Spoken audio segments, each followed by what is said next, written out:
Alrighty, so let's get started. I will pass it over to Cara and Audrey, who will be presenting some tips and tricks for us. Alrighty, well, hello. Like Megan said, my name is Audrey. I'm a school-based clinician in Upper Arlington. And I am Cara. I'm also a school-based clinician. I am in Delaware City Schools up in Delaware County.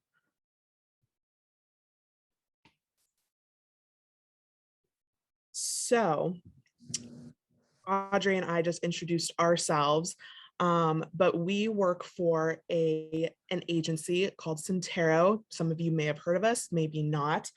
And we are these other clinicians who you guys will see a little bit later. We are the school-based team. So there are a lot of us. We are spread through Franklin County, Delaware County, Morrow County, and we are all master's level mental health professionals. That just means we all went to college and we have a degree to do this job.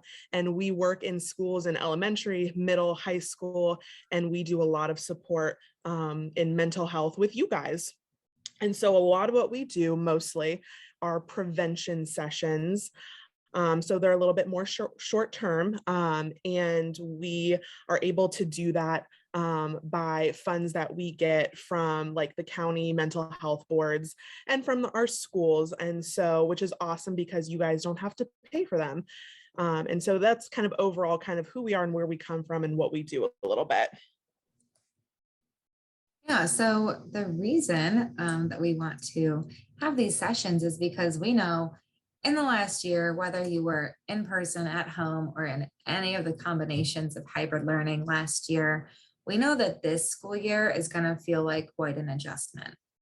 There are still a lot of unknowns. There's still some changes that are happening, and that can lead to a lot of feelings of stress and worry. And so for today, what we want you guys to leave with, so we want to talk about some things to help you guys transition back into this school year. So the main points that we want you guys to walk away with, we want you guys to be able to organize your thoughts a little bit about returning to this school year. I'm assuming that probably a lot of people have a lot of different things on your mind about going back to school. So we want you guys to feel a little bit more structured in your mind about how that's going to look like. We want you guys to hopefully leave this feeling a little bit more prepared for returning to your school year with routine and things like that. And then to feel a little bit more calm if you're feeling a little bit worried, so you can think more clearly, make some good choices, things like that. So that's what we want you guys to hopefully leave with today. So the first part of this is going to be figuring out and making sense of all the thoughts and the feelings that we've had, not only in the last year, but leading up into this next school year. So we know with COVID-19, the different levels of social unrest and global uncertainty, there's just been a lot going on, and that has increased stress on all of us, right? That's something that has been pretty universal. Especially when we add in the difficulty of the last school year, that's contributing to additional stress. So sometimes it can be hard to get the energy and the motivation to take on something new, like this upcoming school year, when we're already and still struggling with exhaustion from the last year and a half. So really what we want to do is give some tips and tricks for how we can start to make sense of those feelings and figure out how we can use those thoughts and feelings to help us. So to help yourselves out a little bit, to have some energy for this upcoming school year and to hopefully start it not feeling overwhelmed, not feeling worried, there are steps that you guys can take to process your feelings over the last few months beyond that. And again, that is what we want to do, is we want to talk about some things that are going to help you sort out, again, any thoughts you're having, feelings that you're having. And because we're going to talk about a few different things, and I want you guys to know that some of the things we go through, all these things might be great for you. Some of the things you might be like, oh, I don't know if I want to do that, or that might feel a little weird, but maybe I'll try this instead. And so that's the point. It's not always going to be that everything works for one person that works for another. So I want you guys to think about what is going to work really well for me this year. So our first skill that we want to talk about is journaling. So this can be a pretty broad subject. So we have some specific examples here. So the first would be journaling about things that have changed and things that have stayed the same in the past year and a half. Next, we can also journal or even draw a collage about things that you've enjoyed about the past year and a half, and also what's been challenging, what's been hard. And then going along right with that, what are we looking forward to? And what are some of the things that might be difficult? Now, I think what we want to highlight too is journaling doesn't have to be when we sit down and we write in a notebook and we write paragraphs and paragraphs, right? It can be we're doing some bullets, in our notes app on our phone. It can be sitting down and taking time to write. It can be drawing. It can be cutting things out of magazines, right? There's a lot of ways that you can make journaling work for you. Mm-hmm. Yeah, and then kind of next, talking to friends. I feel like this is always a really good go-to one. You guys probably do this without even realizing it sometimes, but being really intentional about talking to, again, a close friend, a couple friends that you trust and feel really comfortable around about the last year and a half, and about the upcoming year. Talking to them specifically about things that have helped you in this past year, that you can use to help you be ready for going back to school, seeing what your friends have been doing and what's helped them, kind of sharing those ideas, because again, they might have done things or tried things that you've never thought to do, and kind of vice versa.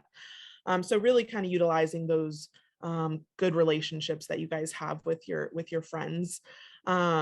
And then again, making kind of like the journaling thing, but a little bit different, making a list of things that maybe have been really hard this past 18 months, and what you've done to help yourself through those really hard times.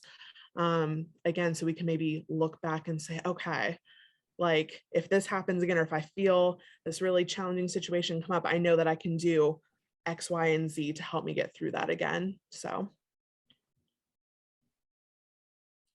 once we've kind of figured out all those thoughts and feelings that we have, we also want to provide some pretty concrete tips for getting ready for back to school and what that can look like for us. So the first thing that we want to talk about is pretty tough, and it's getting enough sleep. You might be surprised to hear this, but students age 6 to 12 need 10 to 12 hours of sleep every night. And then teenagers need 8 to 10 hours of sleep each night. I talk with teenagers a lot, and I don't know many that are getting that much sleep. And it shows, right? It doesn't help our energy levels. So setting a good sleeping schedule that allows us to get enough sleep each night is going to be key. Part of that can be, in preparation, we want to start going to bed and waking up at the same time that you're going to need to when school starts, to make that transition easier. It's going to be very tough that first morning that you have to wake up. Turning off our screens at least 30 minutes before bed to let your body adjust and start to wind down.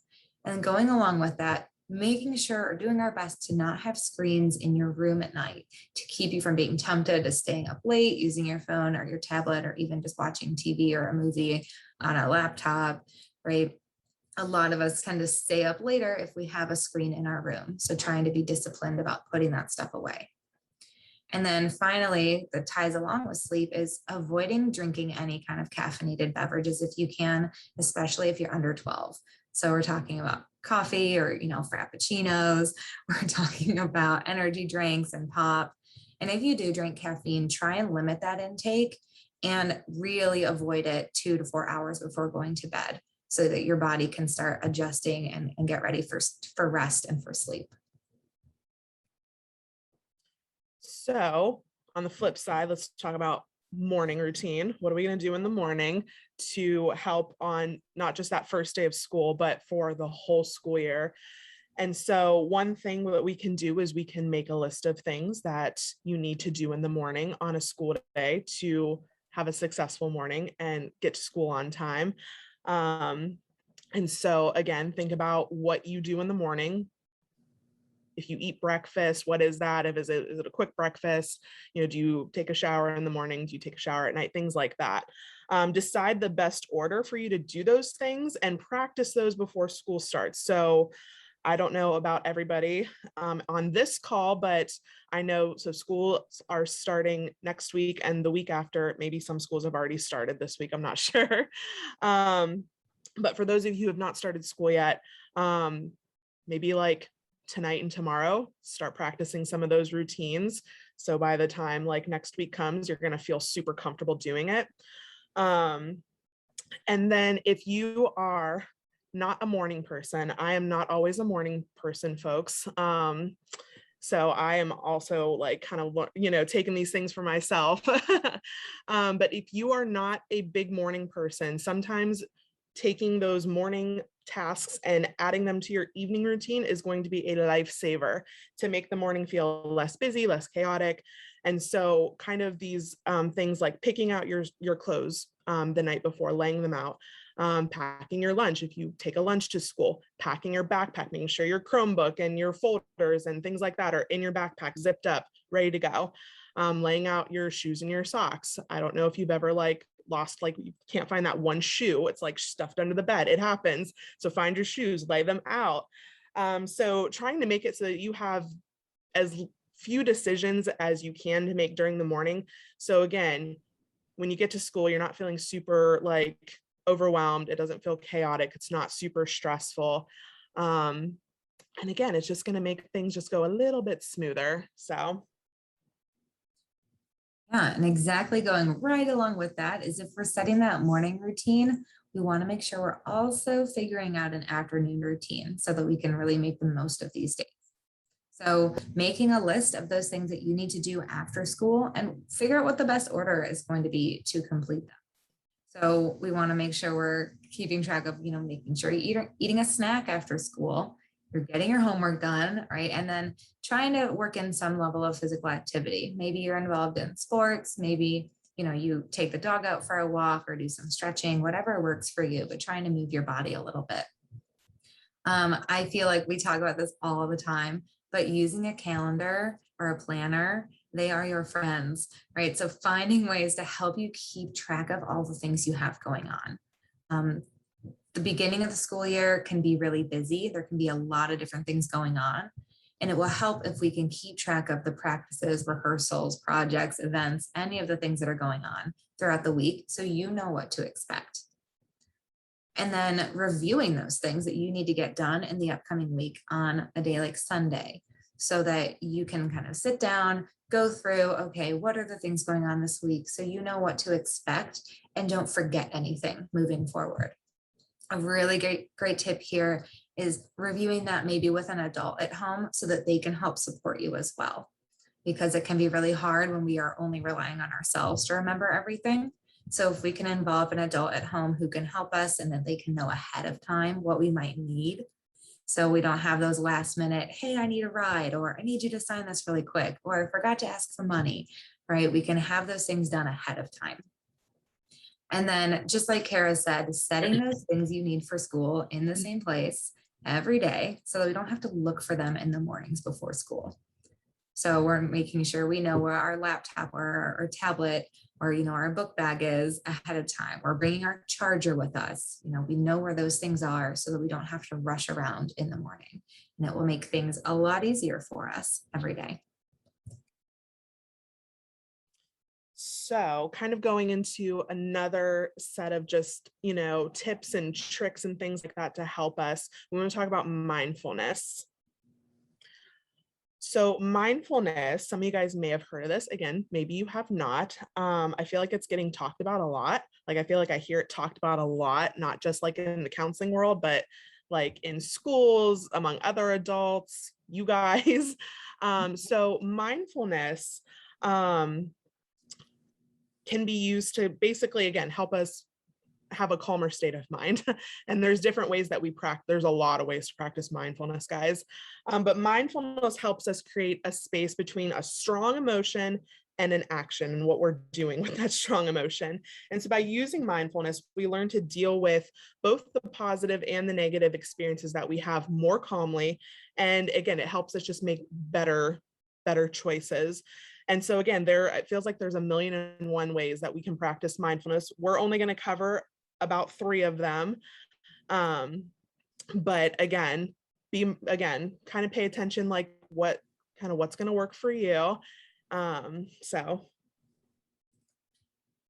Yeah, so we've got our different ways to calm the brain that we are going to go through. We're going to start with focusing on our breathing and then connecting to what's around us and working on zooming out and back in. So these are the 3 mindfulness strategies we're going to talk about. That first one, focusing on breathing. So this is a way to help us calm a racing mind and help us make those clearer decisions. So there are, like we said, so many ways to do this, right? There are a lot of apps that can help with this, as well as different breathing exercises on YouTube, or just by simply counting your breaths. So one easy way to count breaths, and this can be done anywhere, is for breathing in to the count of 4. And then we're going to hold the breath to the count of 4. And then breathe out to the count of 6. So making that out breath just a little bit longer. And then we're going to try and repeat that 5 times. And the more that we do that, you're going to notice that, okay, my body is calming down a little bit. Maybe my heart isn't racing as fast. I'm noticing that my mind isn't racing as much. I can think a little bit clearer, and I might be ready to make my next decision. And so kind of the second way that we can practice mindfulness is connecting to just what's around you. And so when our minds are super worried, overwhelmed, we tend to be like, quote unquote, in our heads, which doesn't leave a lot of great space for making like good decisions. And so by paying attention to what is like physically around us, we can bring the focus away from the chaos and the worries that we're having in our head. Those worried thoughts, we focus away from that in order to calm our brains and feel less worried. And so one strategy for connecting to what's around us is to find 5 things in the room with you that are your favorite color. Pretty easy to do. Again, it's just a matter of just stopping, looking. Sometimes it might be, okay, I need to like have 2 favorite colors, maybe, depending where you're at. Yeah, so that is, again, that's one way that we connect to all, and that's, again, leaving space to help kind of calm ourselves down a little bit, to take away from that chaos that's happening in our minds. So our final one is practicing zooming out and then zooming back in. So like we said, there are hundreds of mindfulness exercises and apps like Calm and Headspace make it easier for us to practice mindfulness and to practice kind of calming our brains down. And so if you're interested in this seems like a cool idea for you, you can definitely look into some of those apps or even searching on YouTube as well. But this last one that we're going to talk about is zooming out and zooming back in. And it's just another way, like Cara said, to get us out of our heads in order to make better decisions.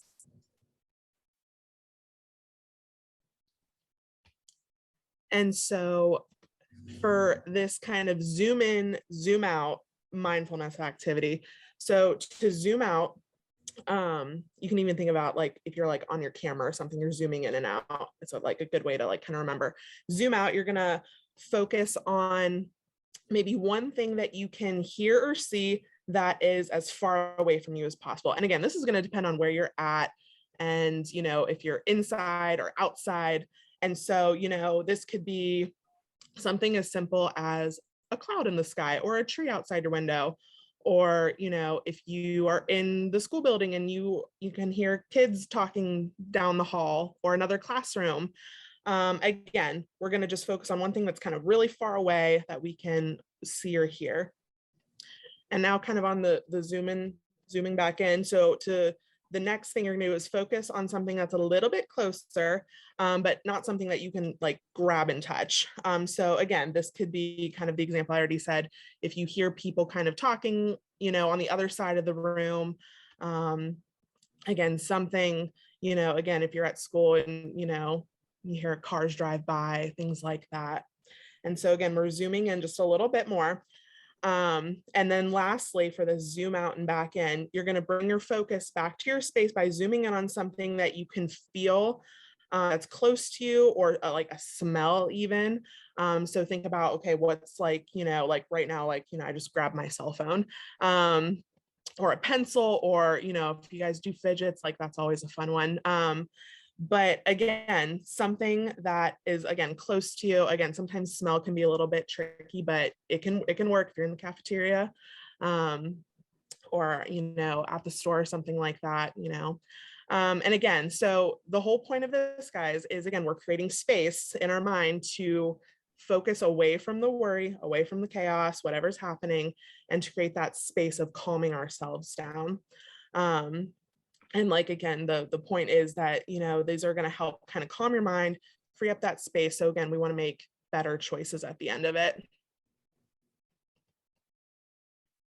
All right, so now we are going to move into our second half where we have some breakout sessions.